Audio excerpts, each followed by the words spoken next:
So we've got old Pipsqueak and Waine. This is their maiden voyage.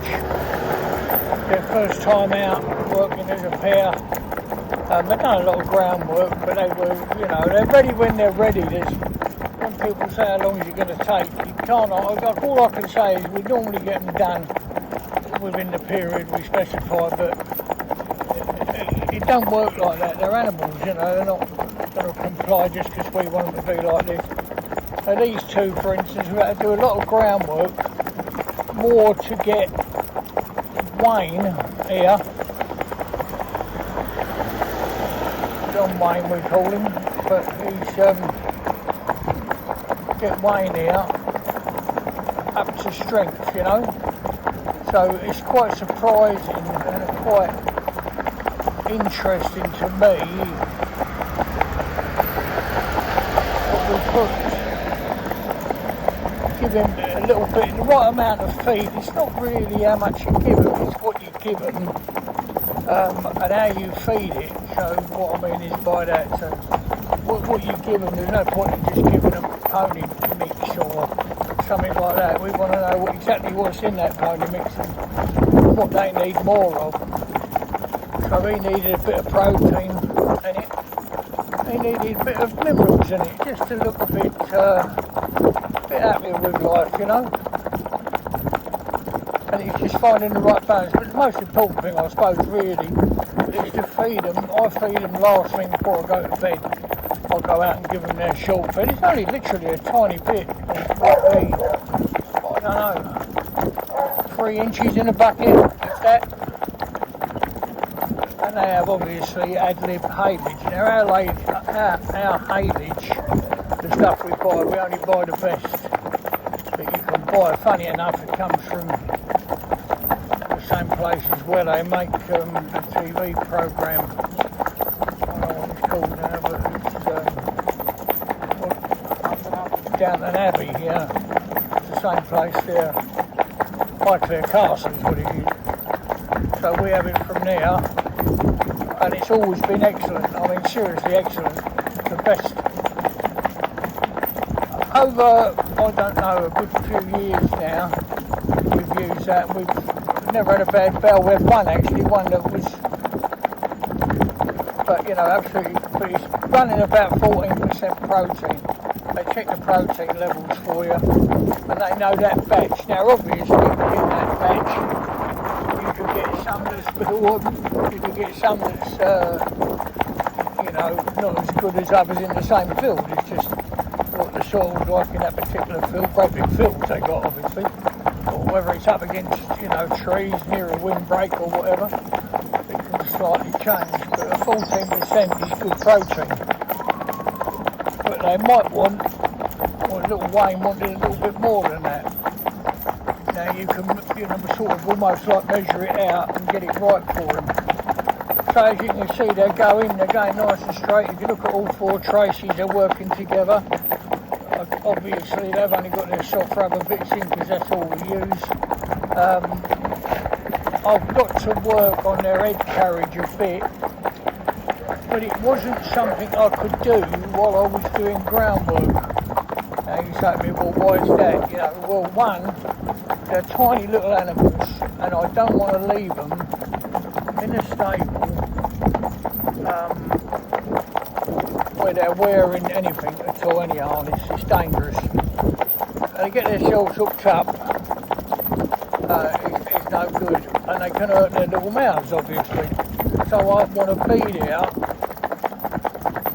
so I try and work it so that it all works out the right way round, if you know what I mean, which, you know, the best laid plans of mice and men is, but basically, so I know, like this week, I'm fully advanced with all my other horses. They're all going lovely.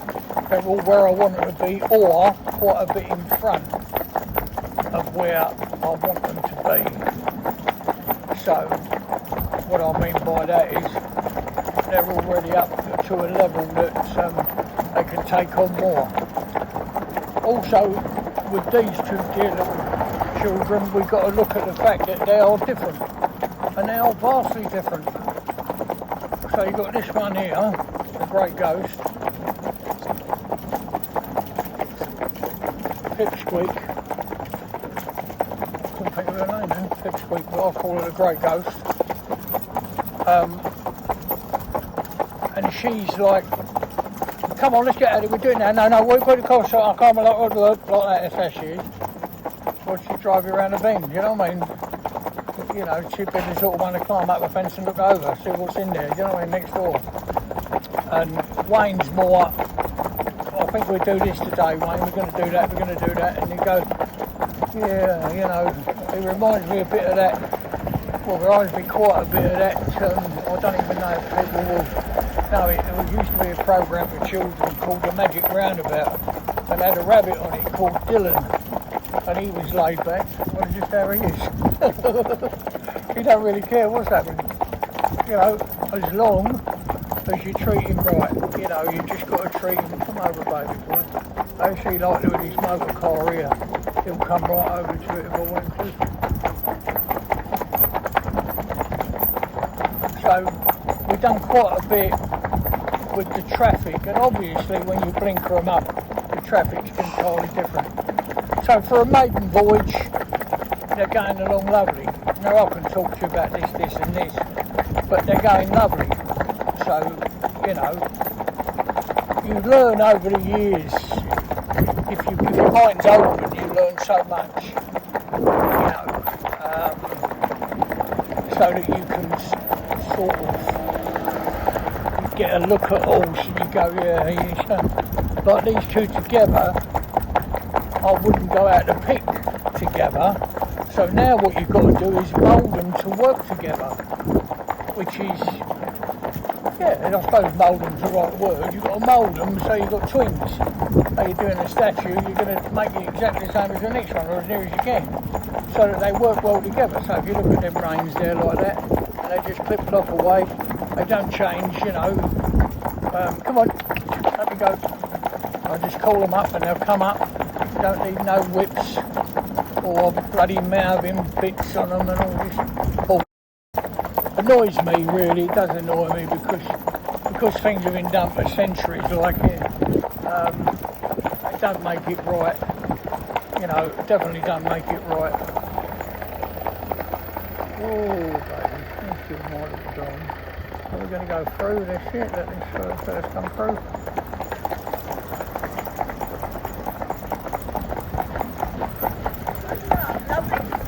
Thank you.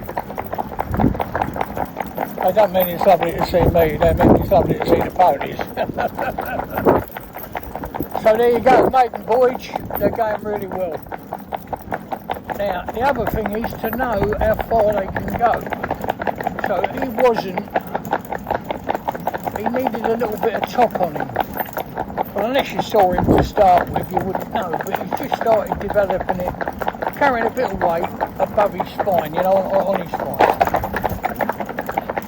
So,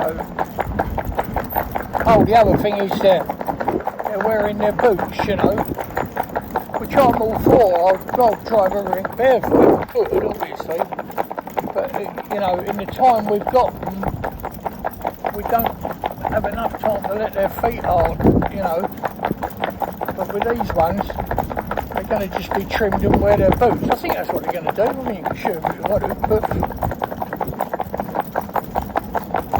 you know, if you get, and I never throw, well, I don't on me, but Bree never throws away. He always keeps any old boots because we do lose a few, and he'll keep the old ones, rough ones, you know, ones that need a bit of repair. I'll do the repairs and he'll keep, because you lose one now and again. And if you've got something else to put on, obviously your ponies are going more balanced than trying to run one without a shoe, you know, even round the arena. So, again, just nice. Now what I want to see them do is stop on the sixpence. So I'll just go up this little slope here and I'll show you what I mean. But it's not really stopping them, it's either in or there, really. What it is, I suppose, is not what I look at as the main. Whoa! So they've got to stand like that. They've got to do nothing at all but stand there quietly. Yeah. Now, as far as Waine goes, John Waine is a great cowboy. Right, it's this one here. Pipsqueak, the grey ghost, it'll be more. Come on, let's get on with what we stopped for. I can't see the reason to stop. There's no one coming out this gate. Come on, let's get on, you know. And I want to take that out of her. Let's just do it quietly. Don't force her, don't do anything, just sit here quietly. We've got a great advantage because her mate's laid back enough just to stand there, which encourages her to do so, you know. I mean, if you take him away, her world falls apart. And she thinks she can do anything, so she go out and do it, and then suddenly she's not there. Oh my God, she does fall apart. She needs her little mate, you know. Right, walk. And they've got to go away at the walk like that, nice and gentle. Okay. So we'll just talk about their mouths quickly and then we'll leave this film. I'm going to develop their mouths off of my hands. Because the reason being is because they're going to take a fair time if you start using side reins on them. They're two entirely different tracks, so he's going to do nothing at all, in my opinion. Just stand there with it in his mouth. Well, I'll just stand here then. Well, he's not going to use it, is he? Or play with it or do anything like that. And if you say, well, he needs a proper mouthing bit, that's nonsense. Absolute nonsense, in my opinion. If you look at the head carriage, there's all I'm doing now. The head carriage, you know, you couldn't get it any better. It's only been done with a rubber bit in my hands. Now, that doesn't mean to say, oh, look how clever I am. What I'm saying is it could be done with a rubber bit if you're willing to put the time in. And the fact that under great duress, they will stop on a sixpence, just as they will with a curved chain and a Liverpool bit.